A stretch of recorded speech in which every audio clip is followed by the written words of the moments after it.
My name is Albelicious Dumblebung Vector, but you can call me Albee. I'm a storyteller, and this is the beautiful Andromeda, the finest musician in all the land. Together we knit yarns, weave tales, and occasionally crochet a pretty fine piece of fiction.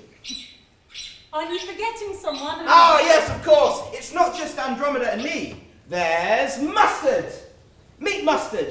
Say hello to Mustard, everyone. Hello. We couldn't tell our stories without Mustard. He's my sound hoover. I invented him. If ever there's a sound I need for one of my stories, Mustard will hoover it up and collect it in a handy jar. That's what all these jars are filled with. Sounds. It's a good job you're here today, Mustard, because we're running a little low on some of them. Yes, we're running really low on applause, actually, Albee. Yeah, well, I think that might actually just be my mum. Maybe we could get these guys to help us top it up. That's a great idea. Okay, guys, we're going to need your help to top up our applause jar. So we're going to need you to clap and cheer as loud as you can. So, first of all, in goes the empty applause jar into Mustard's magic tube, down into his belly, and then we're going to collect up the applause sound. So after 3, I want you all to clap and cheer as loud as you can, and Mustard's going to hoover it up. So, 1, 2, 3.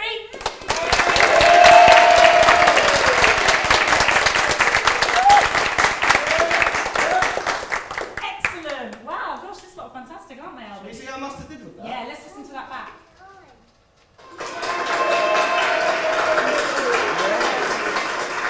Brilliant. Gosh, this lot are great, Albee. Yeah, really great. Well, maybe we should get their help with collecting up some more sounds. Oh, maybe they can help us with some of the bog standards. Yes, great idea. They're running really low. How about animal? Oh, how about cow?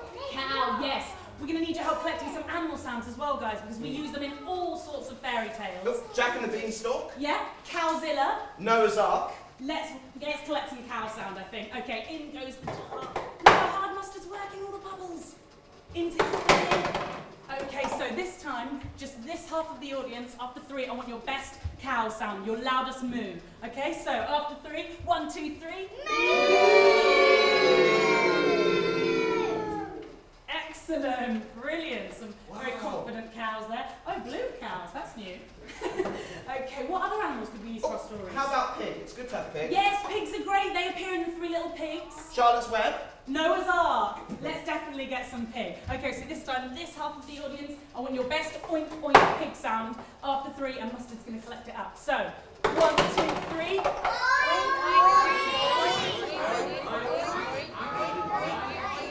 Very good. A real variety of pigs in there, I think. Let's see how Mustard did with that one. Oh, multicoloured pigs. Interesting, Mustard. Okay, what other animals could we use? Maybe chicken? It's good to have Yes, chickens chickens as well. are great. They appear in Chicken Little. Goldie Chicken and the 3 Bears. Noah's Ark. Let's definitely get some chicken. Okay, so this time, only the children, no grown-ups allowed. I want your best chicken impression after 3. So, 1, 2, 3.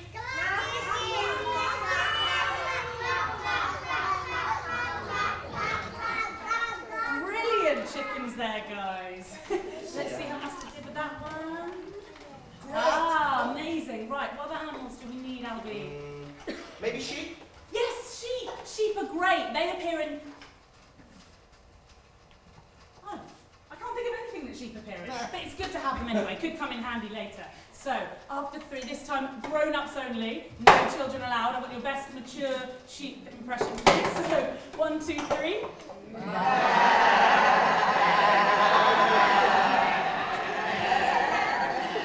Brilliant, great sheep there. Ah, great. Okay, I think that's all the animals we need. Thank you, guys. And why don't you put them back in their proper place then, please, Albee? Okay. Oh, well, seeing as these guys helped us collect them, maybe you could look after them for me for a bit? Yes, that's a great idea. Who wants to look after pig? And how about cow? And who wants to look after chicken? And sheep? Over here. Okay, guys, take great care of them because we might need to use them later. Oh, we're also running really low on boring adult sound. Yeah, nothing at all. Nothing. Oh, well, maybe we could ask these guys to help us top that one up as well. Great idea. Okay. Right. So, are there any adults in the audience who have a phrase, a regular instruction they give to their kids that's really, really boring, like, go to bed, it's too late. or do your homework right now? After 3, 1, 2, 3. Shut up! Brilliant.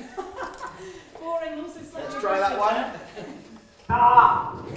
There we go, we got that one. God, that is so boring, I almost fell asleep. Yeah, I'm going to pop that with the rest of the boring adult sounds. Okay, I think that's all the sounds we need Yeah. for now. Thank you, guys. A lot of these still haven't got labels on. And what's in this one, Albee? Oh! I don't know. I think that's from the tale of the most beautiful sound. Yes! Well, maybe that's the story we should tell today. It's a very special story. It's a very personal story. It's the tale of how I nearly lost everything. A tale of the most difficult, frightening, thrilling journey of my life that took me to distant lands full of danger, where I met some of the most terrifying monsters and some of my now dearest friends. Or would you like to hear it? Well then, let's begin at the beginning. Andromeda and I lived in a beautiful land, nestled in the hills on the island of Phoenica, where phoenixes are born. And there's an enchanted river which snakes elegantly through the town, and all sorts of magical creatures live in it. And so, very often, Mustard and I would go down to the banks of the river and hoover up bubbly, gurgly, twinkly sounds of water nymphs and seaweed pixies and fire snap alligators. Oh, sorry, Mustard. Mustard doesn't like to be reminded of those. Fire snaps can be a little bit bitey. If we weren't performing in the square, then Albee would often go off collecting sounds, which meant that I had some peace and quiet and could work on my composition. The only bad thing about the kingdom was the king. A slimy toad of a man who hated everyone and who everyone hated. The only thing he didn't hate, unfortunately, was Andromeda. Every day he would come calling at the house. Andromeda? But Andromeda just kept playing. Andromeda, precious, it's me, Kingy. Open up. But Andromeda just kept playing her music. Andromeda! Put down that ruddy, stringy thing and open the door! By order of the king. Oh, okay. What do you want? Well, that's not a very nice way to talk to your future husband. What? Andromeda, here is a ring with a beautiful ruby in it. Be my lovely wifey. No thanks. And I shut the door. The king was peeved at this, and he banged on the door in fury. No, fury. Better. But then the king got tired and went home. Andromeda thought she got rid of the king for good, but the next day he was back again. Andromeda, here is a ring with a lovely emerald in it. Be my lovely wifey. But it was the same thing the next day. Look, I'm really not interested. No, but this time I have a ring with the most enormous diamond in it. The most precious stone in the whole kingdom. More precious than that. Oh, more precious than that! Stop it! You're being silly. Look, sorry, but I was trying to be polite before, but I'm really not interested. I'm in love with Albee. But what can he give you that I can't? Well, he's kind, and he's funny, and he's not a bit forward, or pushy, or creepy like you. How dare you call me creepy? You will be my wife, and you will do what I say, or you won't be sorry. Ugh, I can never marry you. Oh, really not to my confidence. Then I will make sure that you can never sing or play music, and that no one loves you. Andromeda's fingers turned long, jet black and silky. Her feet turned to claws. Her body shrunk. She let out a in protest. Who's the creepy one now? No one will ever love a crow. That afternoon when I returned home, the house was strangely quiet. Andromeda! Andromeda, you never guessed what sound Mustard and I found today? Isn't that right, Mustard? Ah! How did you get in here? Who let you in, you old crow? Ah! Shoo! Shoo! Shoo! Shoo! Shoo! No crows in the house! But as I got closer, I realised there was something familiar in the bird. Something in the eyes. Those haggish, beady, squinty, lovely eyes. You have lovely eyes. And I recognised them in the bird. Andromeda? Andromeda, who's done this to you? The crow flapped its way around Albee's collection of jars until it found the one it was looking for. Welcome to my kingdom. The king's done this to you! And with Andromeda perched gently on my shoulder, I marched up to the king's castle and demanded to see the king.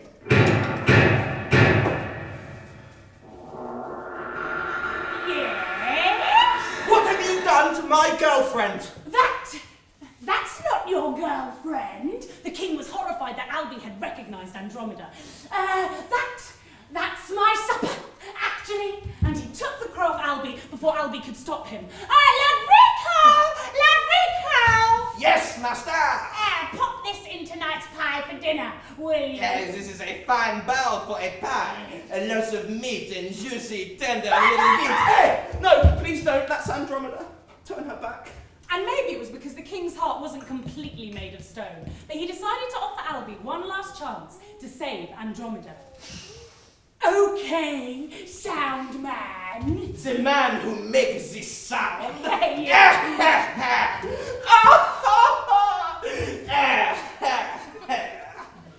If you can bring me the most beautiful sound in the world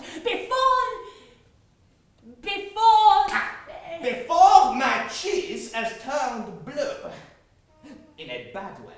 Yes, before his cheese has turned blue in a bad way, then Andromeda will be turned back into a human. And they slammed the door in his face. Albee stood there, not knowing what to do.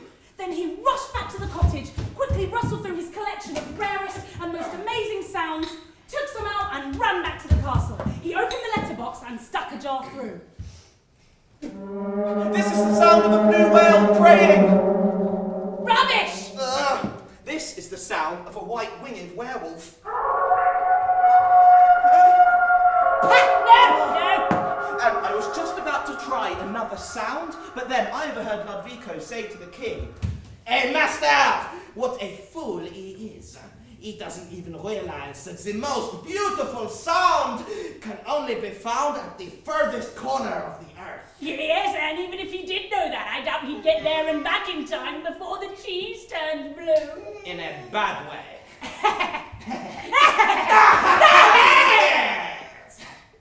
And Albee knew that he must go to the furthest corner of the earth and return to the king's castle with the most beautiful sound in the world before the cheese turned blue.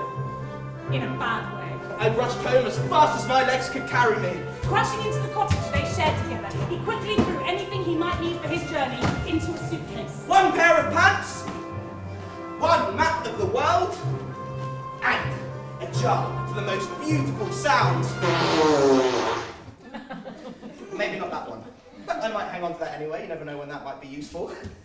He prepared mustard for travel. Oh, those good mustard. And set off out of his cottage. As I burst out the front door and went down to the harbour, the annual Phoenica duck race was well underway. Number five, faster, come on, number five. Excuse me, sir. Madam. You don't know where I can buy a boat, do you? Yes, I can sell you a boat, my friend. How much money have you got? Oh, I don't actually have any money. That is unfortunate. Oh, no, wait, sir. I do have this jar of dragon fart. Ideal for breaking the tension on a first date. Sold. Huh, great. Then I realised I'd need a crew. Luckily, at that moment. Oh, I'm always up for a bit of a laugh, me. It gets a bit boring knitting all day. Will there be much time for sunbathing? I just love a nice comfy deck chair and a glass of peach juice. Yes, plenty of time for sunbathing. What's your name? My name's Phyllis. Oh, great to meet you, Phyllis. Anyone else? Going on a trip? Oh, right up my street. I just love to travel, explore the world, see the wonders of sea. I once cycled 30 times around my town just to see if I could. I'm a pretty fantastic asset to any vessel. And I've got Scrabble. Great!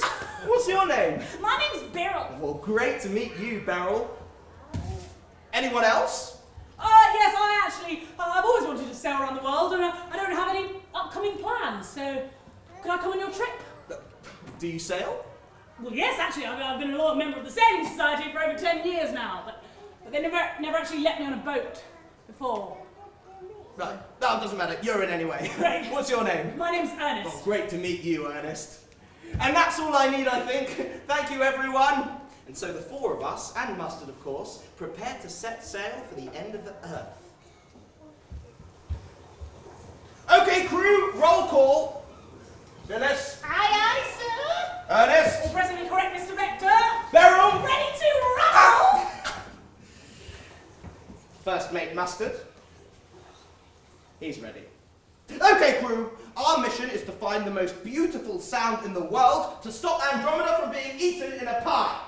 Now, I overheard Ludvico say to the king that the most beautiful sound can only be found at the furthest corner of the earth. Well, let's get going then! Definitely.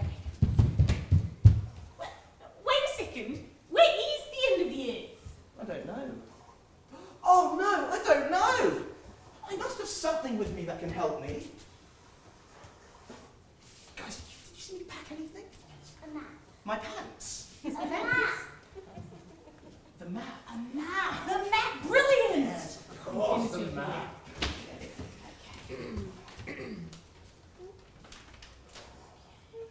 What? Pretty awful map. Awful. It's not even Turn coming. it around. Turn it around. Turn the map around. Turn the map around. No. I still don't see anything. No. Flip it Awful around. map. Ah, thanks for that. No wonder I always get so lost. Typical. Oh, there's the end of the earth. Can I just point something out, please, Captain Vetch? We actually need some wind if we want to sail this boat. Yes, I think you're right, Ernest. Well, maybe if we blow really, really hard on the sails, the boat will move. What do you reckon? Everybody help me. We're going to blow as hard as we can to make the boat move.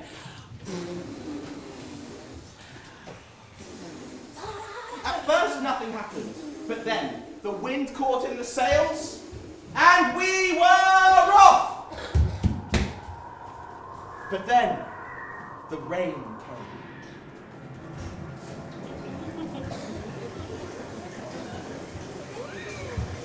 And then, thunderstorms so bad, they made our knees turn to jelly.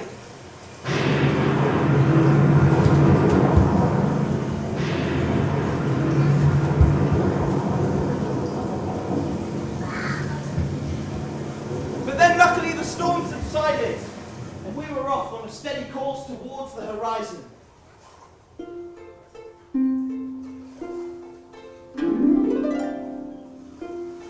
We sailed further and further away from home.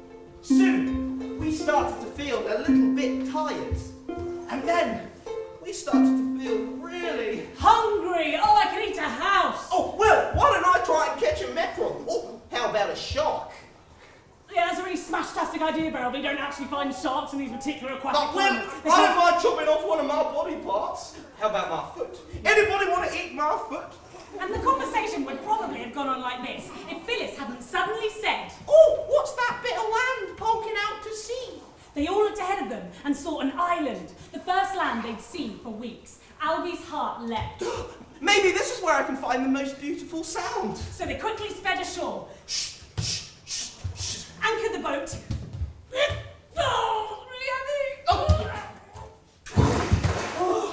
and climbed onto land. Oh, this is a strange island. There doesn't seem to be any people here, just a load of animals. But then, we smelt the loveliest smell of... meat pie! Oh, we were so hungry, and it smelt so delicious that we sniffed. And we sniffed. And we sniffed. All the way to a giant door. The scent of the pie led them inside a great Big, echoey echoey. cave.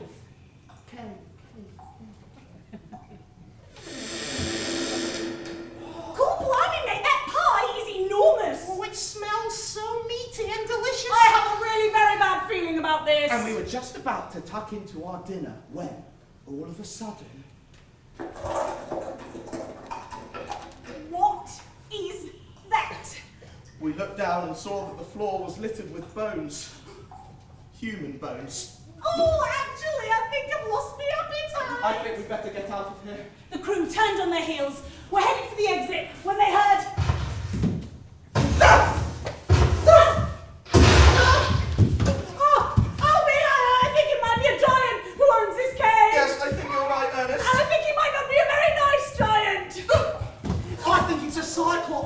giant one-eyed human munching monster. Who's eating like pie? I can smell yummy, scrubby, human. Quick, we must hide! Quick, let's hide under his tea towel. Well, I'm gonna turn you into people pie.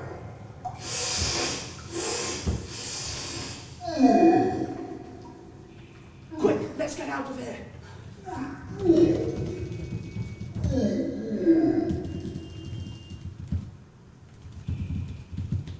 He's going towards the exit. As they watched, the Cyclops headed towards the stone exit and said, Come here, my pretty witties. and with that, he herded an assortment of giant animals into the cave.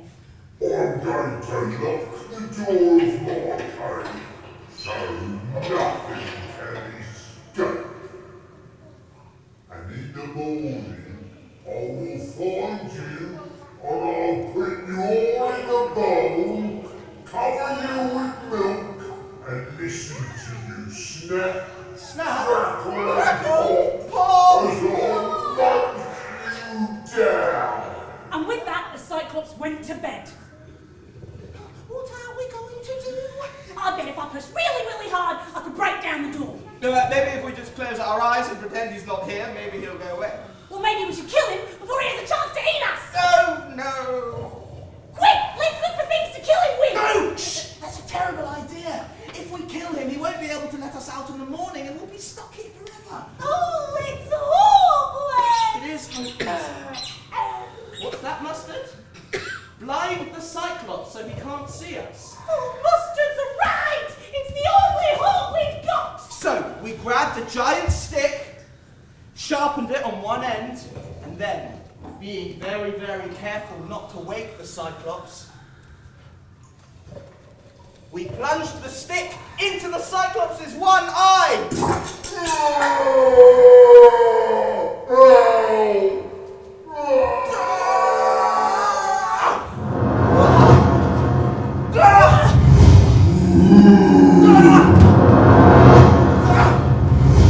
Quick, Albee! Do something! Don't have anything to put him back to sleep. Yes! I think I do!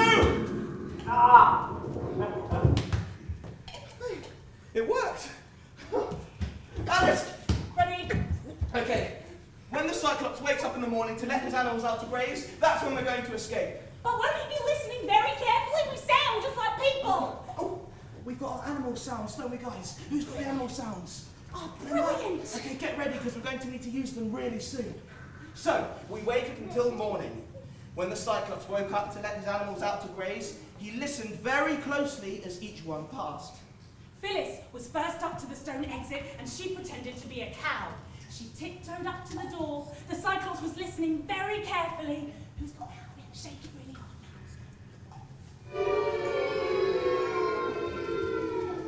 The Cyclops was convinced and Phyllis escaped. Next up was Beryl. Beryl had to do her best impersonation of a chicken. So, Beryl tiptoed up to the exit. Who's got chicken? The Cyclops listened very carefully. Chicken in the air. Chicken in the air.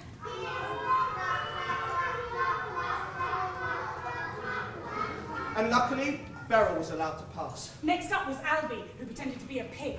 He marched up to the stone exit. The Cyclops was listening very carefully. Who's got the pig sound? Pig, yeah, shake it really hard now.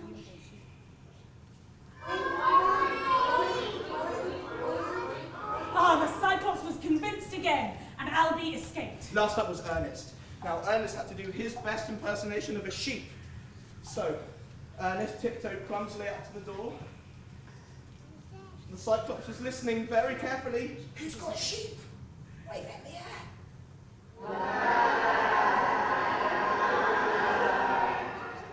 Oh, and luckily, Ernest was allowed to pass. Oh, phew! Oh, Ernest! You won't get away with this.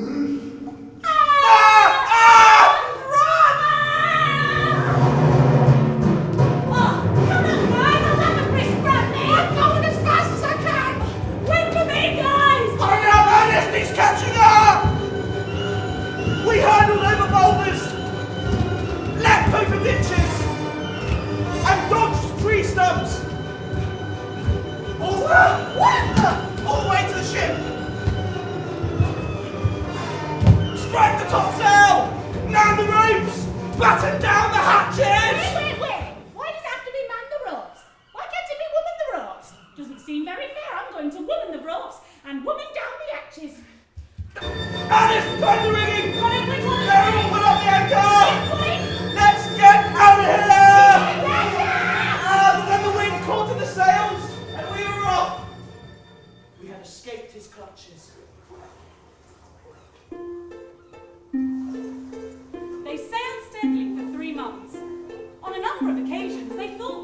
the end of the earth. But they hadn't.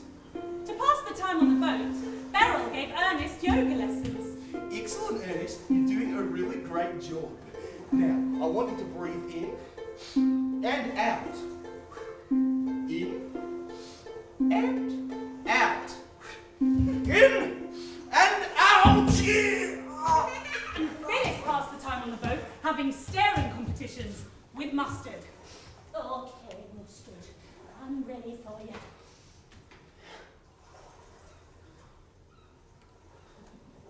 You win again, Mustard! You're very good at this.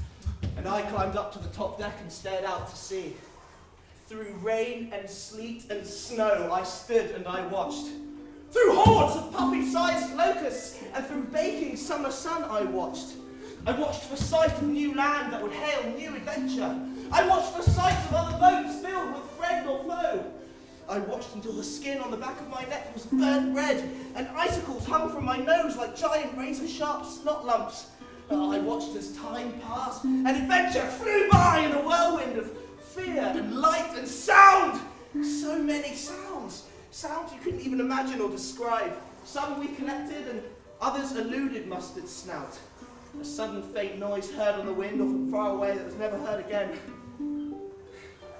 All of them were beautiful sounds. None of them was the sound I was searching for. Eventually, I got so lost in my adventure that I started to forget why I was there in the first place.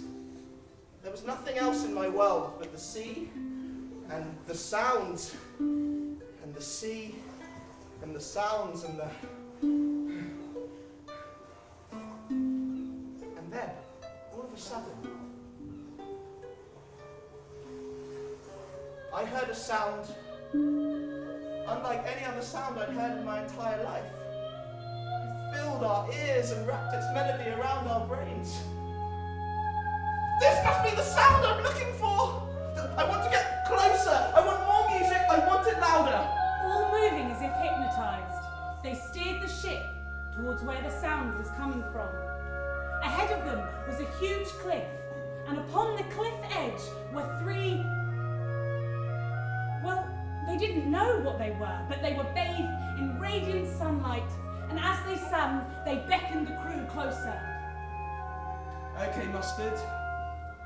Now it's time to hoover the most beautiful sound in the world. He raised Mustard's snout high in the air, and Mustard drank in the ethereal noise. We closed our eyes as we moved closer to the cliff. We were in a trance. We wanted more music. We wanted it louder. We wanted to drink it in, to spread it on crumpets. Shh, Mustard, you're interrupting it. Mustard? Mustard, what's wrong? Mustard was choking. The sound going into the jar was an oozing, deadly Mustard? sludge. It was killing him. Oh, Mustard, please stop. Please stop. What's wrong with this sound? Albee listened with an ear tuned to the complexities of all the sounds in the world. He listened to this supposed most beautiful of sounds, and from somewhere deep within his noise-riddled mind, from a place he had so nearly let slip out of his memory forever, he knew that it must be wrong. The creatures! They're tricks! I looked at the cliff and realised that the creatures weren't beautiful at all. They were evil and scaly, and their eyes were full of malice. Turn back! They're trying to shipwreck us! But the crew could not turn back. The siren spell had already been cast. Mustard's life was hanging by the loosest of threads, and Albee knew he must do something. Oh, Mustard, I'm so sorry. This is no beautiful sound. There is no most beautiful sound. We'll never find it, and we'll never bring it home, and we'll never save her. Save her?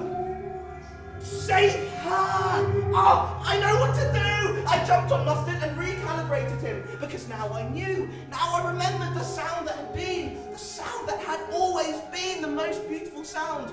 A sound that I would never forget again. Your sound, Andromeda, the sound of your music, the sound of your love for me and mine for you. There is no sound more powerful than that! Go, Mustard! Go!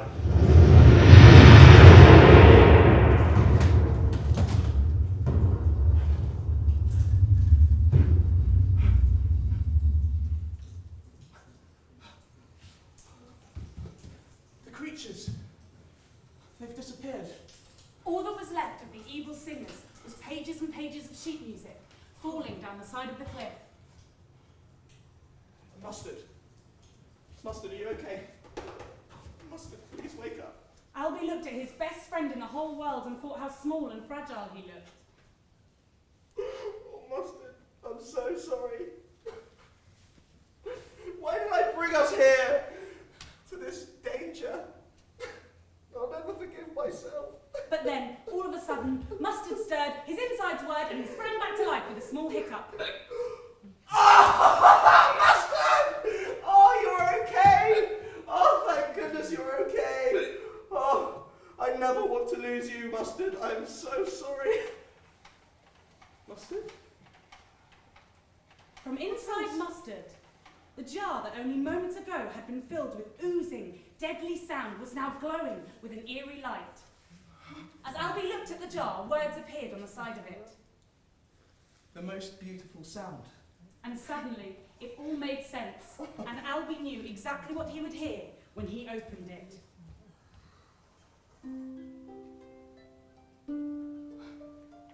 It's Andromeda's music. Oh, can I have a listen, Albee? I'd love to hear her play. Sure you can, Phyllis. Thanks, Albee. Oh, I don't hear harp music. I hear the sound of the 1922 Olympics, where I won gold medal for high jump and long jump. I actually just did one very big jump. Oh, how wonderful. Can I have a listen, please, Phyllis? Are you sure you can, Beryl? Thanks, Phyllis. Your father is so proud of you, Beryl. All of your wonderful I don't hear the Olympics. I just hear the sound of my parents telling me how proud they are of me. Oh, each of the crew was hearing the most beautiful sound in the world, only to them. Can I have a listen, please, Beryl? Sure you can, Ernest. Thanks, Beryl. Ernest? No. I actually don't hear anything at all. Sure you can, Ernest. You just gotta listen a little harder. Well, I actually just hear the sound of your voice, Beryl. No, stop it. Phyllis, take it back. Oh, Albee, maybe this is it. Maybe this is the sound that will save Andromeda. Yes, I think you're right. Okay, crew, how long does it take for cheese to turn blue in a bad way? Oh. None of the crew knew the answer to this question. At first, Beryl suggested... Well, maybe a week if the wind is really hot. But then Ernest thought... Maybe about the time it takes for apple juice to turn into cider? But then Phyllis suggested... No, the best types of gorgonzola take 382 days to mature, and we've been sailing for 364 days, so, well, if we hurry up, we might just make it back in time. Yes! So, we speedily set sail for the island of Phoenica. Speedily.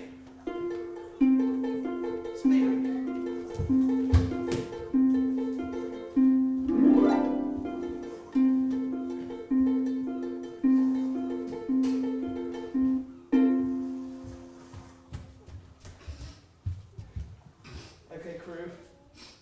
I believe this is goodbye. Phyllis? Ernest? Bye, mate.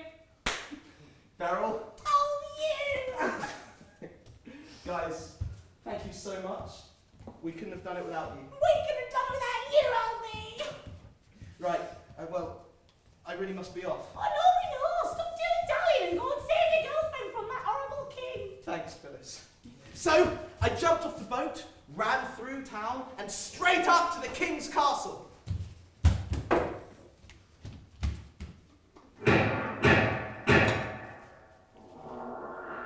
Oh, it's you.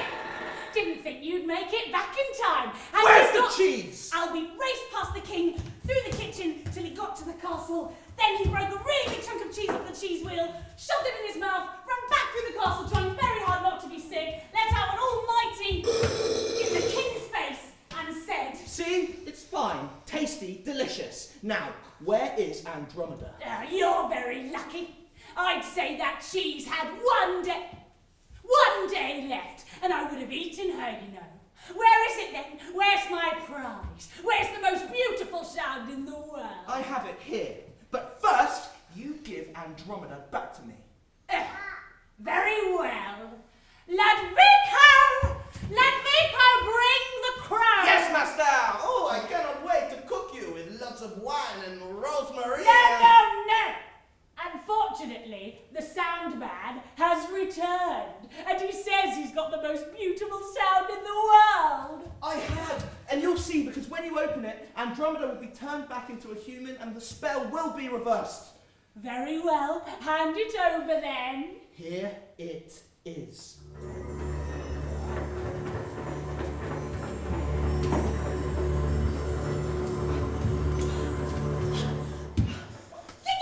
Hey, what is this? You in a pie. Hey. Albee! Andromeda! Oh, it's been so long. Oh, Andromeda, I'm so sorry. I'm so sorry. I lost you. I remembered you. Oh, God, I found the most beautiful sound. Yes, and I killed the Cyclops, and I met Phyllis and Ernest and Beryl. Oh, you've got to meet Beryl. She's like a dragon mixed with peppermint tea. Sounds like you had quite the adventure then. Yes, I did, and I'll tell you all about it in time. How are you, though? What have you been doing the past 381 days? Mostly flapping, really. Flapping and pecking. It's been really lonely. I've just been waiting for you. Oh, and I've developed a nervous tick, sorry. But you found it then. You found the most beautiful sound. Yes. What is it? Is it the roar of a magic unicorn? No. Or fireflies going down the waterfalls? No, Andromeda! There is no sound more beautiful in the world to me than the sound of your music. And that's how I found the most beautiful sound. Wait, you've not brought it then? You've not brought me the most beautiful I sound? have. In that jar is the sound of the most beautiful thing only to you. There are loads of beautiful sounds. There can't just be one most beautiful sound for everyone. I was so foolish to think otherwise. Andromeda, I'm so sorry. I'll never make you wait for me again. And now, when you open that jar, you'll see the sound of the thing most beautiful only to you. Okay. No, it's broken. Hey, it's not working this time. let me have a listen, huh? I don't hear anything. No, I don't hear anything, it's broken. Well, what do you love more than anything in the whole world? Yeah, there must be something that you love.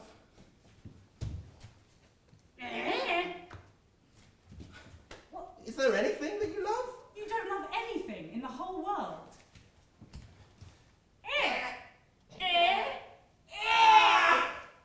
The king and Ludvico realised how sad this was and began to cry.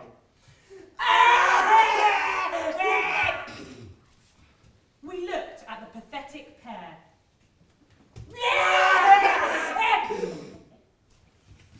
Once upon a time, I would have felt no sympathy for the king. He caused so much pain. He turned Andromeda into a crow for crying out loud. But my first vengeance on the king was slowly ebbing away. It seemed foolish to want revenge on these two sad people who, it seemed, loved nothing in the whole world. There must be something that you love, or at least like. Oh, I like your cooking. No, Yes. thank you. I like cooking for you. You're very good at it, you know. I don't think I ever told you that.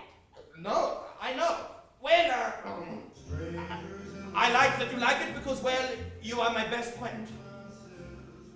Oh, well, you're my best friend, too. And so it seemed the king and Ludvico did at least have each other. And as for us, we left the castle and we never returned. We went back to our cottage and I started dusting off the jars. And I cleaned all the harps out of my pixie. And the harp poo. The pixie's out of my harp. And the pixie poo. They are worse than pigeons. And so we lived happily ever. Albee, you know you have an hour late for our racquetball game. You better not be cancelling on me, you big whip. You get the picture. And if you think that's the end of our adventures, you've got another thing coming. We continue to tell our stories to anyone who would listen. Like the tale of the very angry badger in the bathtub. No, so no, I don't often get angry, but I must say I am terribly angry now, and I'm due. Or the tale of when the Cypriot circus came to town. Oh, how about the tale Phyllis visited with her angry pet Rottweiler. What's that, Mustard? Mustard thinks those stories are for another day. Be